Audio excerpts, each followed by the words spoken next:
So one of the key risks that customers face in implementing ERP solutions is not being able to make an impact on the business bottom line. When you are purchasing a new ERP system, you need to understand your business, what you do, what you want to achieve, what your processes are. Not what you necessarily do today, but also where you want to go to, where you want to ultimately be and what you want to ultimately achieve. Many people will buy an ERP system, a new ERP system, without understanding their business. And what they're effectively doing is spending an awful lot of money to replace a like-for-like system.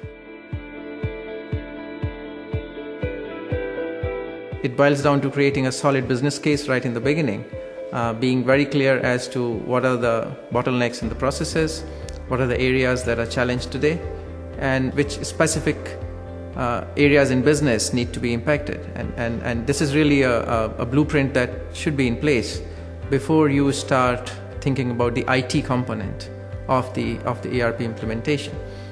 They need to map their business processes. They need to get the business stakeholders, the end users, into rooms to document what they do, and as important, question why they do things.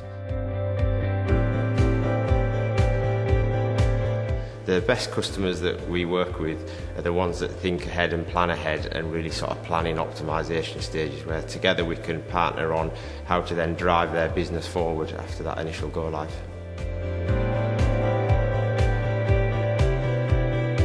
Constant involvement of senior execs during the project process helps to mitigate the risk of architecting processes within the overall solution that are counterintuitive to the company's overall strategy.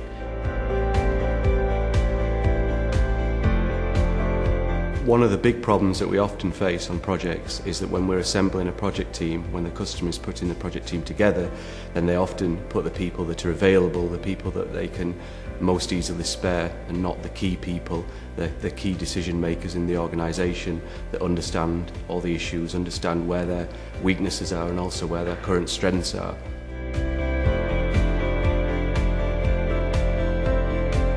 A common reason why an ERP project might fail is too many developments are identified and approved by the customer.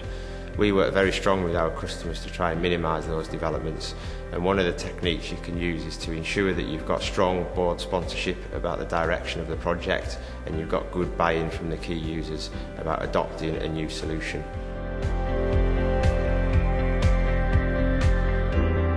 Training the core team and training the end users on the ultimate software you're going to use is a necessity.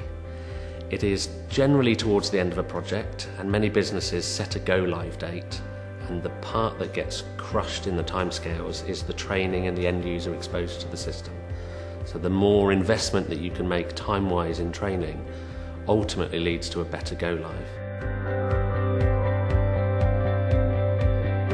Key things for data migration: start early. There are no magic bullets. Define the migration as a separate project and choose the right people within the business to own the data.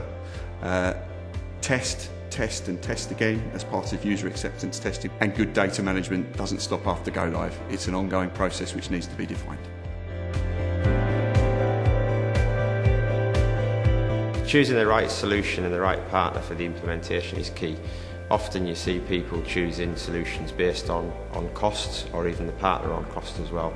And I think it's important to think about how does that solution fit what your business needs, and how does it fit the needs of your business for the future, and how can you work with the partner that you've selected? Do they have the same mindset? Do they have the same approach? And ultimately, can you build long-term strategic relationships with them? It seems very strange to say that a go-live can lead to an ERP failure, but ultimately it can do.